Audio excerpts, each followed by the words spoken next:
Hello everyone, welcome back to my YouTube channel medicos media.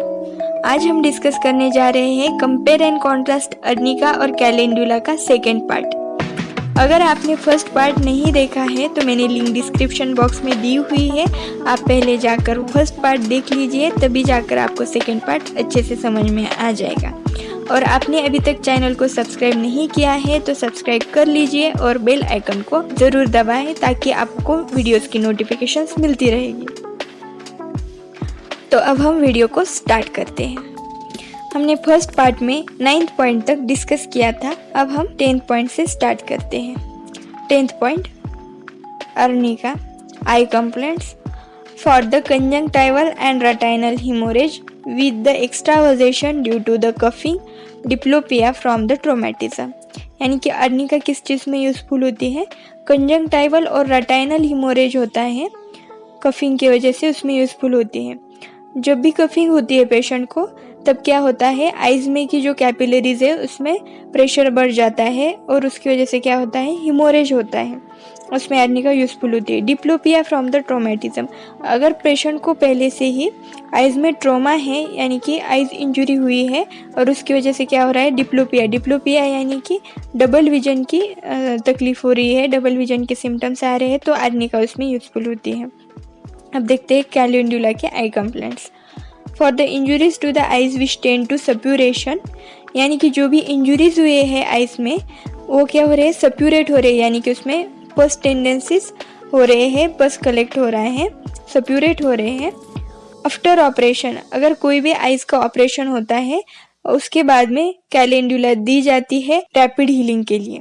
ब्लेनोरिया of lacrimal sac, ब्लेनोरिया का मतलब होता है eye infection, जो भी गनोरिया की वजह से आइज को इन्फेक्शन होता है उसमें ये यूज़फुल होती है। जो भी छोटे बच्चे होते हैं यानी कि न्यूनेट, तो उसमें उनमें क्या होता है, जब भी वो नॉर्मल डिलीवरी के दौरान बर्थ कैनल से पास होते हैं, अगर मदर को उनके गोनोरियल इन्फेक्शन है तो वो क्या होता है, वो भी गोनोरियल इन्फेक्शन से एक्सपोज हो जाते हैं और उनके आइज को भी इन्फेक्शन होता है, तो उसे कहते हैं ब्लेनोरिया। उसके सिम्टम्स होते हैं जैसे कि आइज में से येलो डिस्चार्ज हो जाना, आइज रेड हो जाना, आइज अग्लूटिनेट हो जाना, इस तरह से जो भी सिम्टम्स होते हैं उसे कहते हैं blennorrhoea. 11 point, labour arnica use after the difficult labour there is a soreness of part with retention और इनकॉन्टेनेंस ऑफ यूरिन, यानी कि जो भी डिफिकल्ट लेबर हो रहा है, डिफिकल्ट लेबर का मतलब होता है बहुत ज़्यादा, कोई भी फीमेल है तो उससे बहुत ज़्यादा लेबर पेन होते हैं, बहुत ज़्यादा लंबे टाइम तक लेबर पेन होते हैं, तो उसके वजह से क्या होता है, retention of urine. Retention of urine का मतलब होता है यूरिन फ्लो नहीं हो पाती, रिटेन हो जाती है ब्लैडर में। या इनकॉन्टेनेंस ऑफ यूरिन, इनकॉन्टेनेंस का मतलब होता है यूरिन पर कंट्रोल नहीं होता, अनकॉन्शियसली यूरिन पास होती है। ऐसी जो स्टेज होती है लेबर के बाद में, उसमें अर्निका यूजफुल होती है। It prevent the postpartum haemorrhage and puerperal complication, और नॉर्मल लेबर के बाद जो भी परप्यूरल कॉम्प्लिकेशंस होते हैं उसमें भी, और जो भी हिमोरेज होता है पोस्टपार्टम, वो अगर बहुत ज़्यादा हो रहा है तो उसमें भी अर्निका यूजफुल होती है। Calendula labour use in laceration and perineal tear during the labour, तो कैलेंडुला जो मेडिसिन है तो वो लेबर के दौरान जो भी लैसेरेशन होता है और पेरिनियल टियर होता है उसमें यूजफुल होती है। 12th पॉइंट है, arnica prevent the suppuration and septic condition. Suppuration का मतलब होता है जो भी पस फॉर्मिंग टेंडेंसी होती है उसे अर्निका प्रिवेंट करती है। सेप्टिक कंडीशन, सेप्टिक कंडीशन का मतलब होता है जब भी पेशेंट को इंजरी होती है किसी भी पार्ट में तो उसमें क्या हो जाता है, इन्फेक्शन होता है, तो ऐसी जो इन्फेक्शियस स्टेज है उसे अर्निका प्रिवेंट करती है। And promote the absorption of blood and control the haemorrhage, कोई भी ब्लड इंजरी हुई है तो उसमें क्या करती है, एब्जॉर्ब करती है ब्लड को, एक्स्ट्रावाजेटेड जो ब्लड होता है उसे एब्जॉर्ब करती है। मैंने पहले बताया है आपको, एक्स्ट्रावाजेटेड मतलब क्या होता है, जो भी स्किन सरफेस है वो इंटैक्ट रहता है, उसमें कोई भी डैमेज नहीं होता, बट जब भी ब्लड इंजरी होती है उसके स्किन के अंदर के जो भी ब्लड वेसल्स होते हैं वो रप्चर हो जाते हैं और जो टिश्यूज है उसमें ब्लड कलेक्ट होता है। तो ऐसे कंडीशन में अर्निका क्या करती है, जो भी ब्लड कलेक्ट हुआ है उसे एब्जॉर्ब कर लेती है और हिमोरेज को कंट्रोल करती है। अब देखते हैं कैलेंडुला। कैलेंडुला प्रिवेंट द सप्यूरेशन, यानी कि कैलेंडुला भी जो भी पस फॉर्मिंग टेंडेंसी है जो भी पस फॉर्म होता है इंजुरीज में उसे प्रिवेंट करती है। प्रोमोट द हेल्दी ग्रैन्युलेशन, यानी कि न्यू सेल्स को फॉर्म करने में हेल्प करती है, हेल्दी ग्रैन्युलेशन फॉर्म करती है। And rapid healing by the first intention, और उसका क्या इंटेंशन होता है कैलेंडुला का, रैपिड हीलिंग हो जाए, इंजुरी रैपिड हील हो जाए, जल्दी से इंजर पार्ट पहले जैसा नॉर्मलाइज हो जाए, ऐसा उसका इंटेंशन होता है। तो क्या करती है, हेल्दी ग्रैन्युलेशन टिश्यू को प्रमोट करती है। अब देखते हैं next point, 13 point arnica. All chronic cases of injuries, even if received many years ago, resulting in tremors, articular rheumatism, paralytic conditions of parts, arnica is infallible। अगर कोई भी chronic injury है पेशेंट को, फॉर एग्जांपल अगर patient को head injury हुई है और उसकी वजह से पेशेंट को क्या हो रहा है, पैरालिसिस हो रहा है, तो ऐसे जो केसेस होते हैं उस केस में अर्निका यूजफुल होती है। Calendula, old neglected offensive injuries threatening to the gangrenous condition, calendula is ideally suited। Old neglected injuries का मतलब क्या होता है, अगर फॉर एग्जांपल जो कोई भी डायबिटिक पेशेंट है उसके फुट में इंजुरी हुई है और वो हील नहीं हो रही है, पेशेंट वो इंजुरी की तरफ ख्याल नहीं देता है, उसे ठीक से रिपेयर करने के लिए कोशिश भी नहीं करता है, तो इंजुरी क्या होती है, बढ़ती चली जाती है। पहले तो क्या होता है, नेक्रोसिस होता है। नेक्रोसिस का मतलब क्या होता है कि जो पार्ट है उस पर उसमें ब्लड सप्लाई कम हो जाता है, और नेक्रोसिस की सेकेंड स्टेज होती है गैंग्रीन, और उसमें गैंग्रीनस कंडीशन डेवलप होती है। गैंग्रीन का मतलब होता है उसमें फर्स्ट तो ब्लड सप्लाई नहीं हो रहा है, ये तो हुई फर्स्ट स्टेज, और सेकेंड स्टेज क्या होती है, वो क्या होता है, उसमें सुप्राएडेड प्यूट्रिफैक्शन होता है। प्यूट्रिफैक्शन का मतलब होता है वो पार्ट पूरी तरह से सड़ जाता है, वो उसमें डीऑक्सीजनेटेड ब्लड कलेक्ट होता है और उसमें क्या होती है, बैक्टीरियल ग्रोथ भी होती है और वो पार्ट पूरी तरह से सड़ जाता है। तो ऐसी जो गैंग्रीनस कंडीशन है ओल्ड निग्लेक्टेड इंजुरीज की वजह से, पहले पेशेंट को इंजुरीज होती है, उसके बाद में पेशेंट उसे निग्लेक्ट करता है और वो इंजुरी बढ़कर क्या होती है, गैंग्रीनस कंडीशन में चली जाती है। ऐसी जो इंजुरीज होती है तो उसमें कैलेंडुला यूजफुल होती है।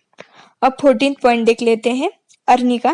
पैरिएटिक and paralytic condition, tremors and articular rheumatism of the parts from the injury ratio years ago, यानी कि कई सालों पहले अगर पेशेंट को इंजुरी हुई है तो उसकी वजह से क्या हो रहा है, पैरिएटिक। पैरिएटिक का मतलब होता है हाफ पैरालाइज हो जाता है, और ट्रीमर, आर्टिकुलर रूमेटिज्म, कोई भी नर्व रिलेटेड प्रॉब्लम हो रही है, रूमेटिज्म की तकलीफ हो रही है, तो उसमें अर्निका यूजफुल होती है।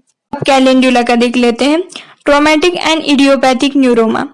न्यूरोमा का मतलब होता है नर्व पर्टिकुलर पॉइंट पे क्या होता है, ट्यूमर टाइप डेवलप होते हैं या मास टाइप डेवलप होते हैं, उसे कहते हैं न्यूरोमा। और ट्रोमेटिक मतलब ट्रोमा की वजह से भी होता है, या इडियोपैथिक मतलब उसका कोई भी रीजन नहीं होता। ऐसी जो कंडीशन है उसमें कैलेंडुला यूजफुल होती है।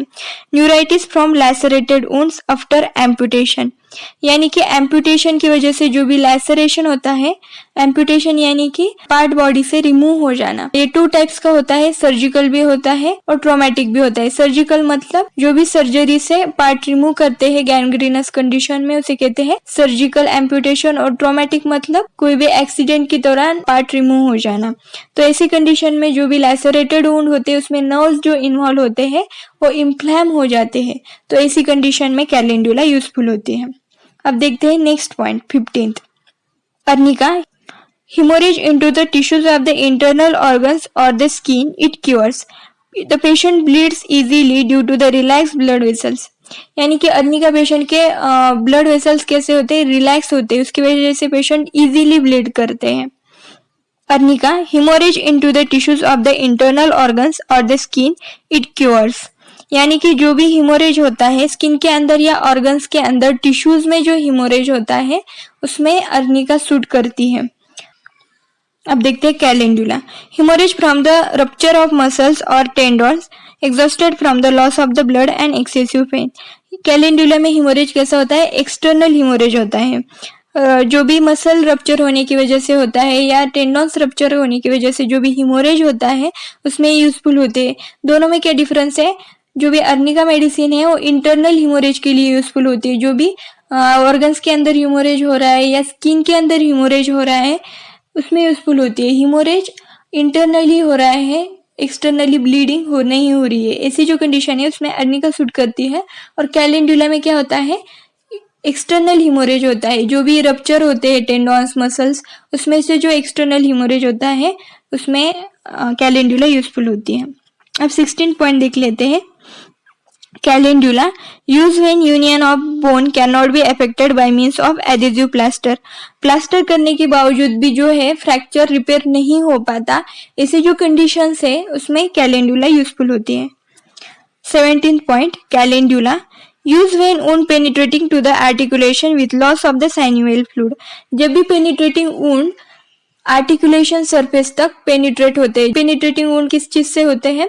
जो भी पेनिट्रेटिंग इंस्ट्रूमेंट होते हैं, शार्प इंस्ट्रूमेंट होते हैं, फॉर एग्जांपल हो गया भाला है या कोई भी शार्प इंस्ट्रूमेंट है, उसकी वजह से जो वुंड से कहाँ तक पेनिट्रेट होते हैं, जो भी आर्टिकुलर सरफेस है, फॉर एग्जांपल नी जॉइंट है, वहां पे अगर पेनिट्रेट हो गए तो क्या होता है, साइनोवियल फ्लूइड लॉस हो जाता है।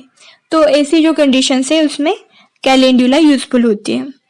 तो आज हमने डिस्कस किया कंपेयर एंड कॉन्ट्रास्ट अर्निका और कैलेंडुला का लास्ट पार्ट, यानी कि फुल कंपेयर एंड कॉन्ट्रास्ट अब हमने डिस्कस कर लिया है।